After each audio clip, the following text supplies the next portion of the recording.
Mga minamahal kong kababayan, magandang umaga po ulit sa inyo lahat. This is the last Bulong Pulungan that I will attend as President.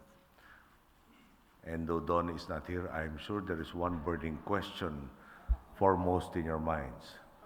Since it's perpetually asked, I think I have been trained enough to be confident to answer, especially given the fact that the answer is still the same. Mamimiss ko siguro ng konti yun. In all seriousness though, your annual Christmas gathering has always been an opportunity for me to engage friends and partners from the media. All of you are highly respected individuals lang ho. May description kasi dito na baka hindi nyo type. Who are considered institutions in the industry. Baka hindi rin nyo type yun. But given that this group has a significant composition of women, you might suddenly find fault and turn negative if I describe you as the senior institutions. No? In lieu of that, let me then say that you are an exuberant group of journalists and media practitioners. And this is the more important part, filled with vitality and never-ending youthfulness. It is my hope that this sets the context for the kind of questions that you will put forward by and by. Ibig sabihin nun, sumisip-sip ako sa inyo, huli na natin pagtitipon to, baka sakaling padalain na niyo yung mga tanong bilang Christmas gift na rin. Indeed, I have known the members of Bulong Pulungan as professionals who strive to have a balanced take on the issues of the day. You have constantly proven the belief that I have long held bad news is not the only thing that sells in our country, and that there is so much room to celebrate the daily triumphs of the Filipino. For all the hard work that you have put in to situate the news in its proper context, to report the right information at the right time, and to be as fair and focused as possible in giving the right angle of a story, please accept my gratitude and that of our countrymen. On a more personal note, if I may point out, just as Tita Didi stood by my mother during her administration, all of you present here have stood by us in encouraging our people to view things in a more positive, more inspiring light.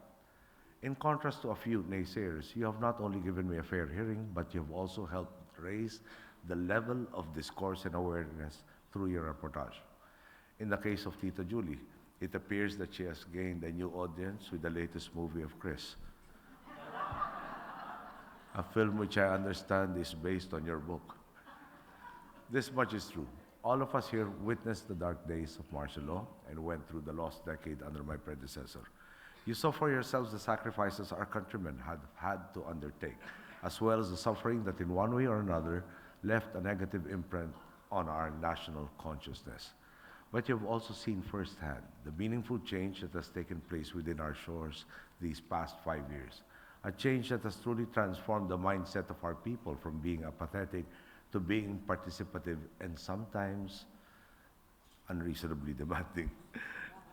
There is so much good news and so many testimonies of success from our people, and you have played your part in advancing our message of hope that the Filipino is worth dying for, worth living for, and definitely worth fighting for. For the longest time, our countrymen, particularly those in the farthest and most neglected regions, saw government service as akin to an impossible dream. Now allow me to present to you what Daang Matuwid means, what it has brought to the lives of our countrymen, and what it is to them. Let's view these videos.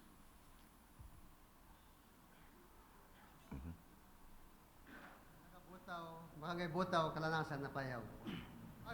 Noon, pag may masakit sa aming lugar, dinadala namin sa ospital, binubuhat lamang. Marami pang namamatay sa gubat na pasyente namin.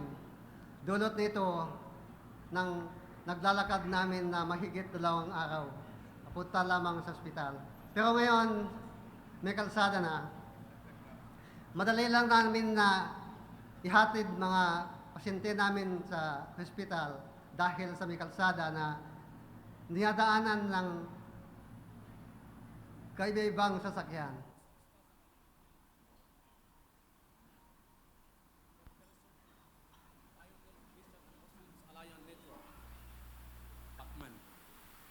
Provincial level po, nasamahan ng magsasaka, mangingisda, kababayenhan, at mga young farmers. Sariwa pa po sa alaala ko, bago maging presidente, si President Loy Aquino. Kami pong mga maliliit na magsasaka at mangingisda, kabayanihan, kababainhan, at IPs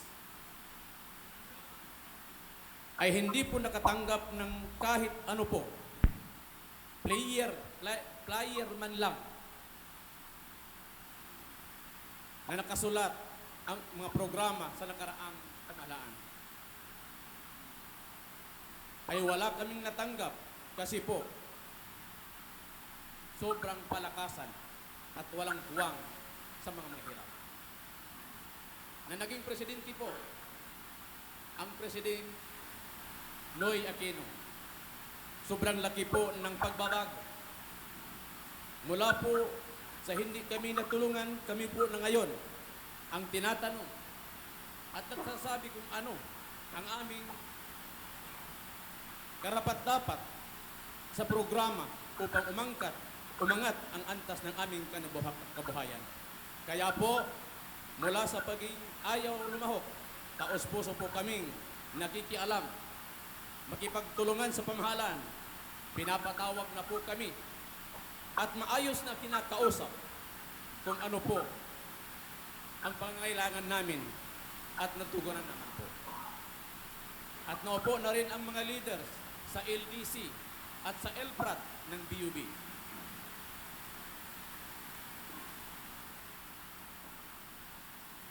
Sa ngayon po, kami po ay nakakuha ng mahigit kulang 3 milyong pisong halaga ng proyekto. Katulad ng halimbawa, halal bakery, Bigasang Pinoy, organic feed production, livelihood para sa mga tatay at nanay, at mga bangka para sa maliit na mga isda. Salamat po sa mga serbisyong nakararating sa amin. Salamat po, Sir Mr. President, sa pakikinig niyo sa amin. Salamat po sa pag-alis ng aming kaba. Sa aming kaba, para sa aming kinabukasan. At taos puso kaming nanalangin na sana po sa susunod na maging presidente ng Pinas ay katulad po ninyo na may pananaw sa mga tao. At nang ipagpatuloy ang inyong mga nasimulan.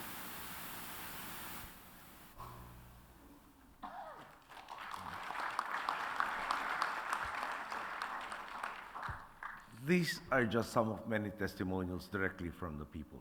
They, along with the rest of the population, will subject Daang Matuwid to a referendum in 2016.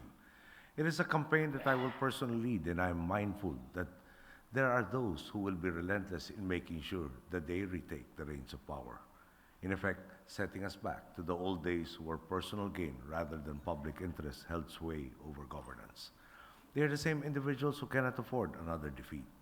Still, there are others whose intentions are belied by their propensity for offering the moon and the stars, without actually putting forward any sort of context or plan for our collective future. In short, there are those who are certain about their ambition, but are much less certain about its implications on the rest of the country. All of you are veterans and luminaries in the world of media. Throughout every election, you have probably seen every possible character: the false prophets, the wannabe messiahs, the corrupt patrons, and the well-intentioned but ultimately ill-equipped candidates. In May, however, for the first time in memory, there is a valid call to continue the upward trajectory of our country. We finally have someone selling a vision with a track record that proves that this vision is not only achievable, but very much probable through the continuity of reform. We can now legitimately put forward to our people: their dreams do not have to expire after only 6 years. I trust that as exemplars of your profession, you will continue to do your part to speak the truth and deliver our message of hope, not only in the next 6 months, but even long after I leave office. It is that very message that enabled all of us to stand up against the dictator in 1986, dismantled the system of lying, cheating, and stealing in government in 2010, and in turn laid the foundations for a Philippines that now works, a country where no one is left behind. It has indeed been an honor for me to participate in Bulong Pulungan. It is an event that I will surely miss. I am now ready for your very easy, rigorously selected questions, which undoubtedly can serve as your parting gift this Christmas to me. Thank you and Merry Christmas to everybody.